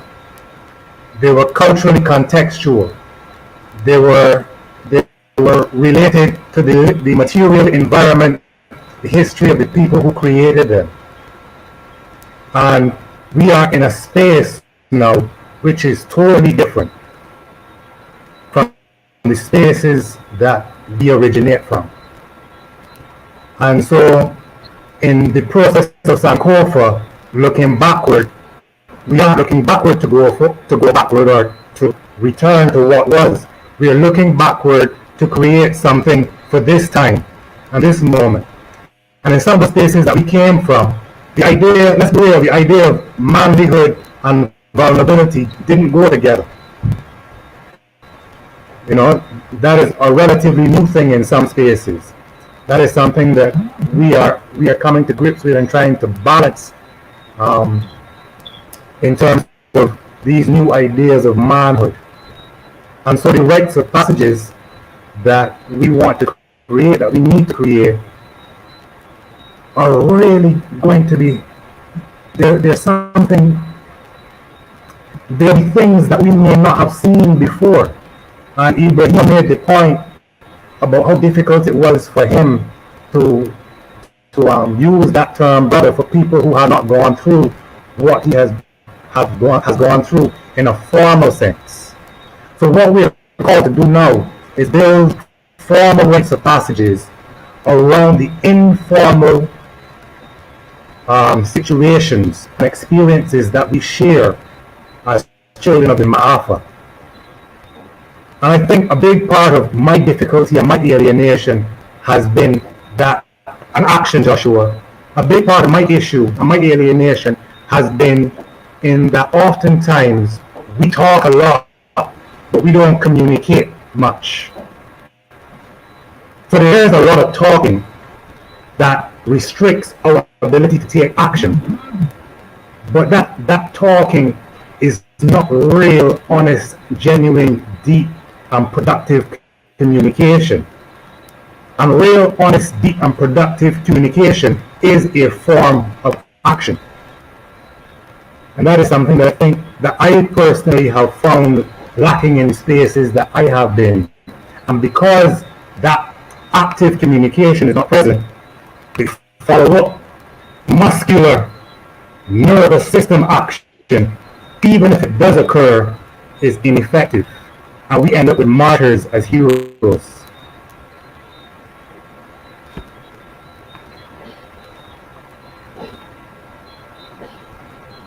Thank you. You know, I think on that idea of oh, Adrian, you got to mute again. Yeah, the rites of passage, I think is a real crucial thing that we should unpack, locally and on a large scale. But I do think that the Ma'afa is in itself a rites of passage. That is why Mikhail's father can walk down the street and get our head now, because we've all been through the Ma'afa. We know what it is. There's a certain understanding that we know. Even if I wasn't in the room when you got that beating, I heard it.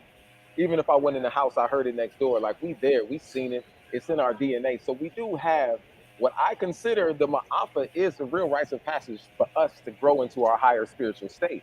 But because it's been co-opted a lot of times and turned into an integration type of mode instead of an elevation type of mode, like we've said, okay, this thing is hemming us up and it's really bad and I don't want to feel bad. So now I want to enjoy the comforts of it instead of I want to get back out of it, take what I've learned and develop the new. Like Adrian was saying, it's Sankofa. So like, even when I said like, get back the old brotherhood, I mean that in the sense that computers are binary. And so are the oracles like Ifa and I Ching, the ancient computers, the ancient computational systems that help you figure out things beyond your limited capacity have always been binary. But every generation, we just upgrade the binary technology. So now we're sitting here using binary technology to look at each other visually on some Jetson stuff from when I was growing up, right? Like, but it's still the same boom bap. It's still the same thing that makes Ifa work and I Ching work as now we're using it for this. So that's what I mean. Like, we don't need a new brotherhood in terms of like binary is going to work forever. It's built into the universe. Like brotherhood is built into us, right? So we need to get that. And like Adrian said, like make it applicable to where we are. It has to be contextual. And we're in a global situation. So we need to understand our global rites of passage and get out of our local ones as our identifications. If we get into a global identification with each other as a rites of passage, we're good. Like we'll dominate the planet easily, like by default, right? That's just a default, which is why they're like, nah, I need y'all to stay real isolated and east versus west and north versus south. And, ain't no Pan Africa, it's your island and your island. But man, I'm telling you, like my children grew up listening to Adrian's poetry. Like they still be asking where are all the Arawaks. And there's only a few people who know what I mean when I say that, but this brother's poetry is very prolific, and so I made sure that my children grow up hearing the heroes they should hear and hearing the type of context that will make them see the world the way they should see it, not the version we've been fed that makes us feel all of these, like it feels like we don't have brotherhood and we can't trust each other and that sort of thing. Because the truth is we are great and brilliant, and it's just about do we believe we are or not, right? Can we trust each other or not? It's just a choice if we believe it or not. I wanted to add something to that as well, if I can. In word to everything Adrian said and what everybody's saying, this is super. This is it. I mean, this is it right here. But something that you had said earlier, Joshua, in talking about martyrs, you said it again, and it clicked me, and it's something that I think in terms of we're talking about brotherhood as well. You know, martyrs, heroes.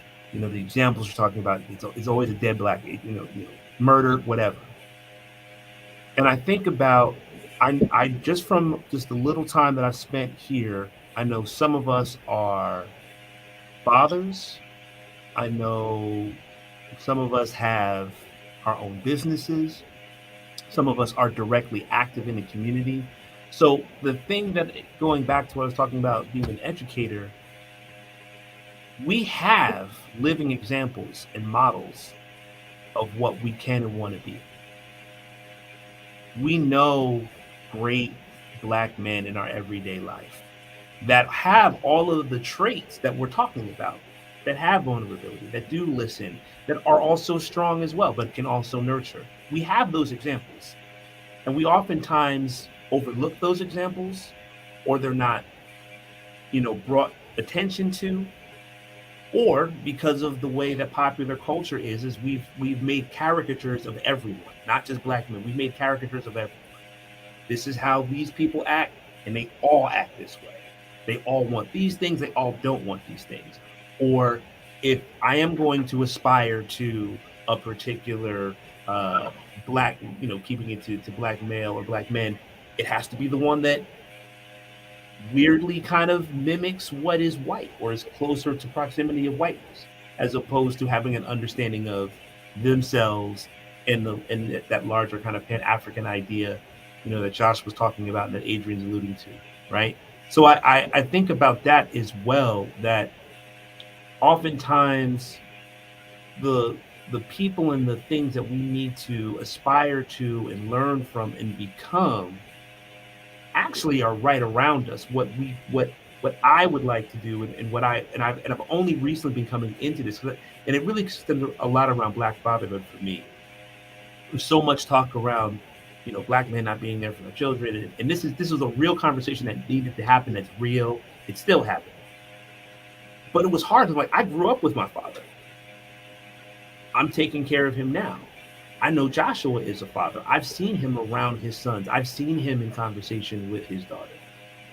So I go, okay, there is an example. There are models of what a real role model, a real hero can be. One of my mentors is Dr. John Foster, who was my predecessor at BAM where I work. And all of the things. So it goes on and on and on and on, where it's just like, oftentimes it's like the heroes that we need are literally right in front of us. What can we all do, not to shed light on the things that are that some of us need to be better about and do, but I would love to also do more to show the examples of us that we can aspire to, because in that learning is how we can get to what we need to be. And it's a lot easier to say, hey brother, you're not, listen, this is the standard we're shooting for. This is how we need you to show up and be, because you need to kind of represent in this way. These are the values that you need to look at someone like Adrian, because those are the values that are. We need to look at someone like Judah, because those are the values that we're trying to aspire to. So when I think about that rites of passage, that's also part of what it sounds to me is like we don't have to look to necessarily the past per se, or every time we're going to give an example to a young man, it's like, yeah, and they got shot, next to their wife with a whole bunch of police by upholding the community. So if you want to do that, that has to happen. It could be, you end up growing locks, living in West Palm Beach, Florida, making up math and playing the drums with your 3 kids, and you do stuff, you know what I mean? Like it actually, it could be that. It is that, right? It literally is that. And I've been more on that, not to ignore the negative or to say, oh, that's not happening, but more like, okay, but what are the things? Who are the heroes that exactly exist now? Because that could be the model to follow, and then that makes it a lot easier, in my opinion, to really have that transformation and be like, okay, so now we have a place to go from, because these are people we can reach out and touch. That's very powerful. I think this is a good place to land.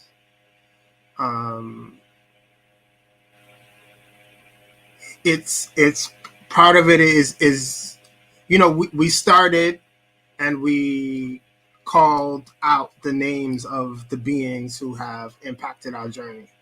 And of course, we heard the Muhammad Ali's, the Malcolm, all those seminal beings who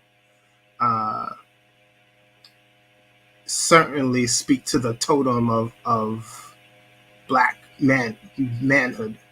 Um, and still, what Mikhail is emphasizing is an acknowledgement of the super humans that we touch every day. I'm looking at some of you right now. How much courage it has taken to become who we are, even with our shortcomings, even with the legs of the journey that we still have to run. I think there's a way in which we tend to maybe diminish, how much light we have to offer, how much light we have accrued in our journey. And I think that is a powerful thing to take note of. It's not just that we're calling out these extraordinarily famous people that are part of our, general consciousness, but we are looking at ourselves, and what it has taken to be who we are. I'll just share. I had a moment. This was last year. I have a friend. Him and his wife moved to the West Coast, and they're in the theater world. And he's coming back now to. I think he might be heading up the public. But we were at.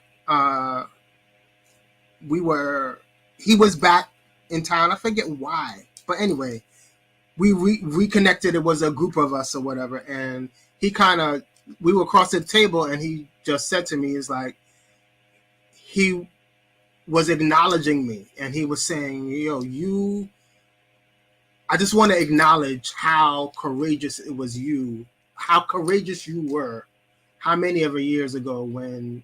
In the midst of the creative community, where you shared your sexuality, and how impactful that was.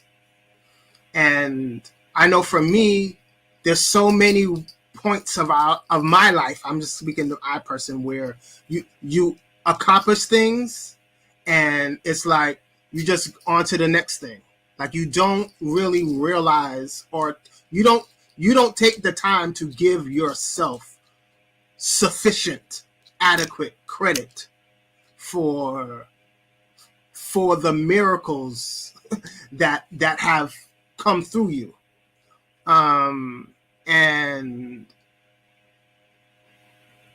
I just think that's a powerful statement that yes, we are all growing. Yes, we are evolving, but we're in this room, in this space right now, because in a billion ways, we are motherfucking superheroes. And that is real. And so just being in touch with our powers that have been well earned, well deserved, and have so much light to offer our families, our communities, all the brothers around us that we can imagine. It's been very wonderful sharing this brief moment with y'all. So it just has to happen again. Because, come on. We ain't get to all the questions. We ain't get to all the questions. What'd you say? I said we ain't get to all the questions. We did not. Okay. No. We stayed right up in Brotherhood, but then we kicked into the diasporic conversation. That was Ibrahima kind of took us to that bridge, and then it's There's so much to offer. There's a lot to talk about. We can't Yeah. do it all Yeah, we can't do in it. these all. couple minutes. Come on. Yeah. But we did That's for good. the next It's a- episode. it's That's a- another episode right here. It's another Yeah. episode. The next So- episode. Yeah, it's a Can I- process, can I, right? Can I just say this too? Because I haven't been looking on the YouTuber face, because I'm not sure who's watching. But I think one of my own personal hopes would be too, is that maybe this conversation, as it continues to go on, inspires who's ever watching to just mimic this, just do this, like wherever they're at, off a screen, somewhere else, if they're not having it. Mm-hmm. You know, if nothing else they take from us talking about all this stuff would be to find those conversations in their lives off of this camera. Like, show up for this, listen to this. I hope you've gotten something from this. I know I've gotten something from this, and I'm actually in the panel. But if this could actually inspire more of us meeting Black men to actually just find a couple of their friends and have this conversation off site in their locale, I think that would be amazing. I think that would go a long ways to what we hope that, or I know what I hope for us to actually kind of step into and become more of. Yes. Can we call Kymani back to the space where she at? Pull up. There you go with that teacher voice again. She over there eavesdropping.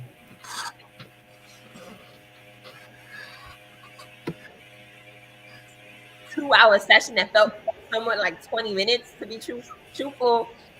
We definitely have to bring y'all back again and have some of the other brothers join us next time as well. We want to keep the conversation going, especially in the chat. I know a lot of you are going to be wanting to stay to hear more. We've got some resources that I'm going to drop. Things like videos and programs and books talking about rites of passage programs that you could actually take advantage of. So in this moment, though, I want to invite some of you to share any resources or programming, books, events, services that you think would be beneficial for those watching with us tonight. Anything that comes to mind for you.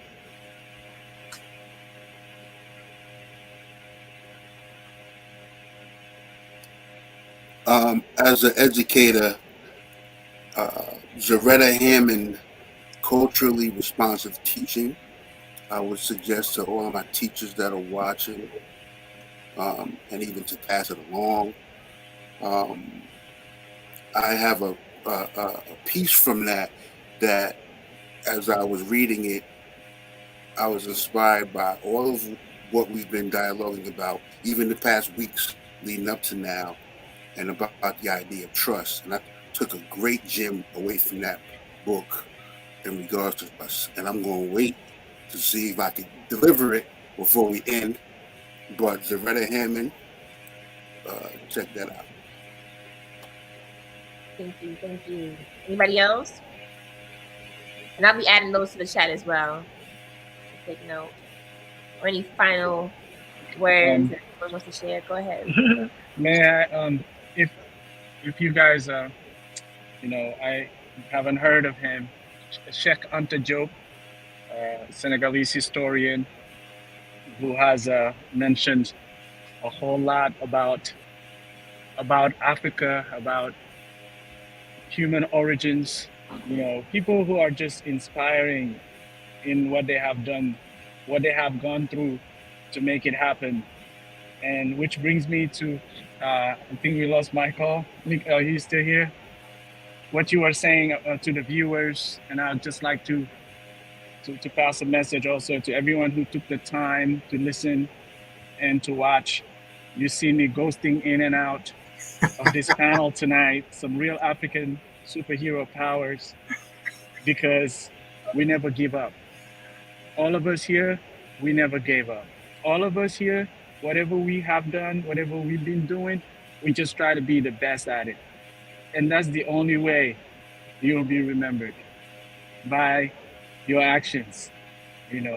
Try to be the best at whatever you are doing, wherever you are. Not because you want to be like somebody else, but because you can be the best of you. You know, you can be the best of you, whoever you are. Don't believe just in the end result, believe in the process. Love the process, embrace it, because it's going to be longer than the end result. Have goals, not dreams. You'll get there. Thank you. You got the final words. Yes, bars. I got final words. I just want to say, like, I don't know nothing, man. Like, I appreciate being able to sit around with some really intelligent brothers, and be able to share the things that we picked up. But I really don't know nothing except love. That's literally all I know is love, and I've just learned how love shows up in different forms throughout the universe. And I use math to explain it. Because people don't like to talk about love because we don't want to be vulnerable, so it's hard to even bring up love and have people have an intelligent conversation because people think they know what it is already. But I don't like to use the word God because love is a better word for me. But that's what I mean, like that divine principle that starts off any and everything and bonds the whole universe together. That thing is all I actually know about, and that thing has revealed itself as the universe around me. And so it's kind of like if you understand binary, then you can understand binary systems, and if you understand love, you can understand love systems. And so I just encourage everybody to actually spend more time on love, because that, I feel like, is the root of brotherhood, of family, of nation, of community. And without that, what is there? You know what I mean? Like, beyond anything, if we talk about self-love or family love, love for the work you do, love enough for us to be on this panel and want to share the things that we picked up. Love is the motivation, or fear is the motivation. And if those are our two options, I'm gonna say love is probably gonna get you the better results. So if you spend more time actually studying love, like that's what Mikhail was saying, like spend more time pointing out the people who are doing the work that we need to see, and we'll get results from that. And if we keep talking about the things we're afraid of, then we'll manifest those things as well. So I'm just like, spend some time actually knowing what love is, for yourself, not through what we learned in books and movies and TVs, but that thing that's inside of you that makes you want to get up even when it feels like everything is against you. That's love. That's love that makes you want to get up. So I'm like, if we spend more time understanding that part of ourselves as ourselves, the primary, this is what I am first and foremost. In this little body that I drive around, I've been in this body, we say this is my breath day, but I'm like, I've been in this body to ride around the planet. You know what I mean? Like, I'm not as old as this body, just like I'm not as old as my car or old as the subway that I ride to work. I'm infinite. Like, I come before time and after time. And so this body that we're riding around in is just our vessel to interact with each other and share this thing that we came to enjoy, which is love, man. So I think if we spend more time on that, a lot of answers will come from the inside. And I'm done. Final words. Thank you. I got a word to share as a piggyback off of Josh. That interesting Joshua, my brother Josh. I definitely deal with metaphysics and energy, and one of the things that chimed into me today was that learning about Joshua's Earth Strong today. Today is also the day that my grandfather transitioned, and he transitioned in his 90s. But my experience was that, in relation to the motherland, is that I was set to travel to Egypt the day after he passed away. So I received a call from my dad the day that he passed, which was the 29th. And I had to tell my dad that I'm off to Egypt, So it brought up that story in my mind about, the ancestors being in the space with you. I definitely brought my grandfather with me into the King's Chamber and everywhere I went there. But spirit is very real. So for the listeners to understand that, your life will tell you stories, will tell you different degrees of stories to help elevate your being. And it's just about your listening skill set. So you continue to develop that listening. So there's conversational listening, there's internal listening, and then there's even deeper listening. But just know that it starts there. And yeah.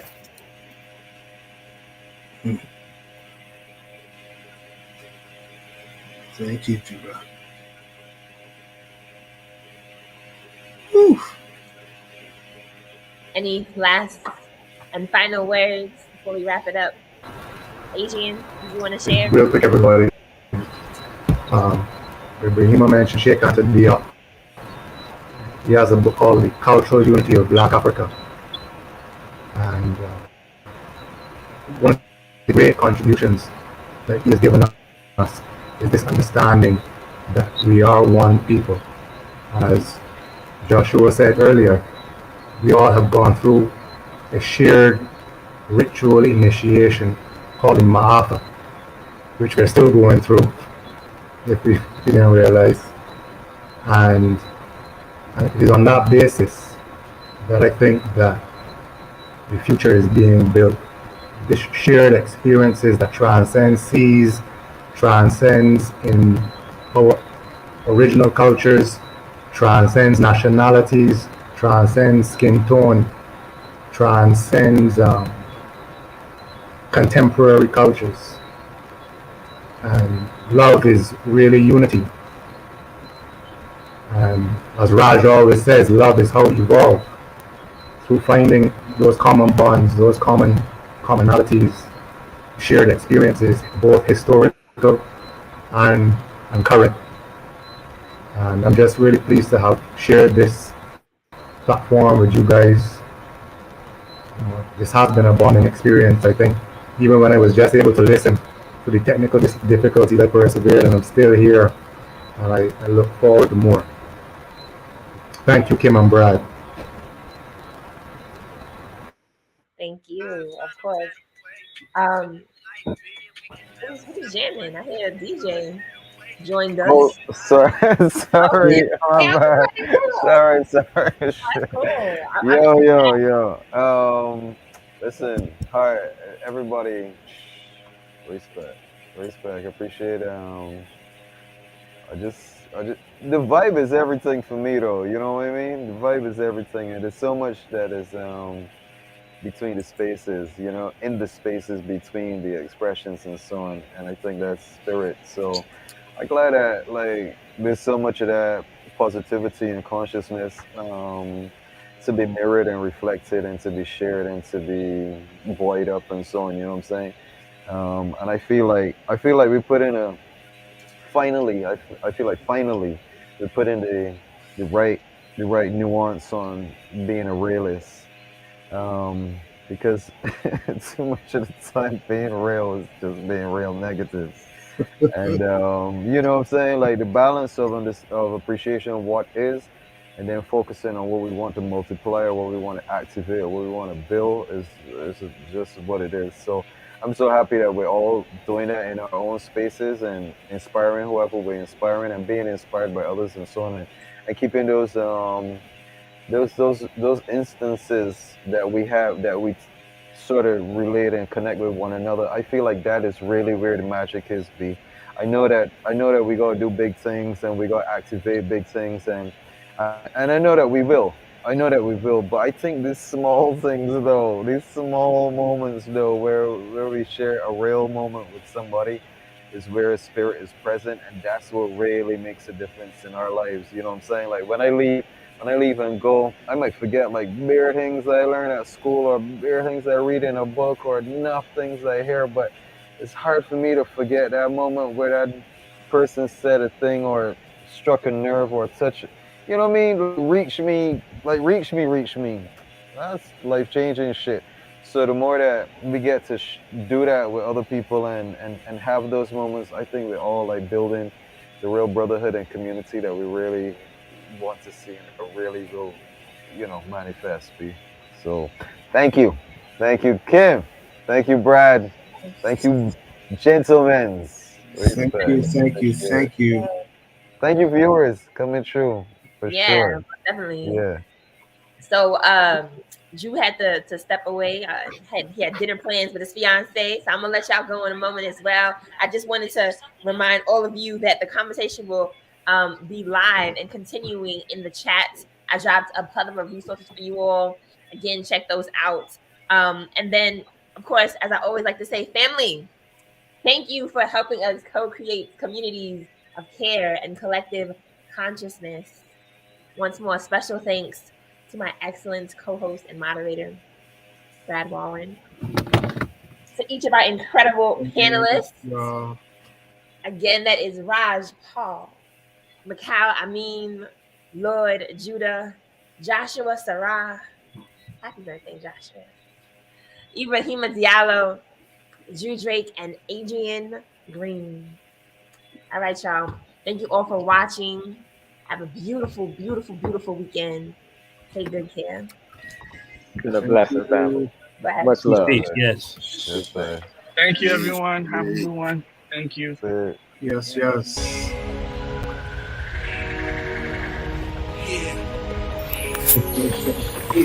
Hip hop.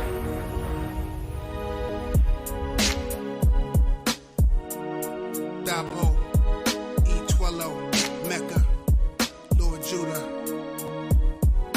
Chingy. Yeah, taking this international. It's time to survive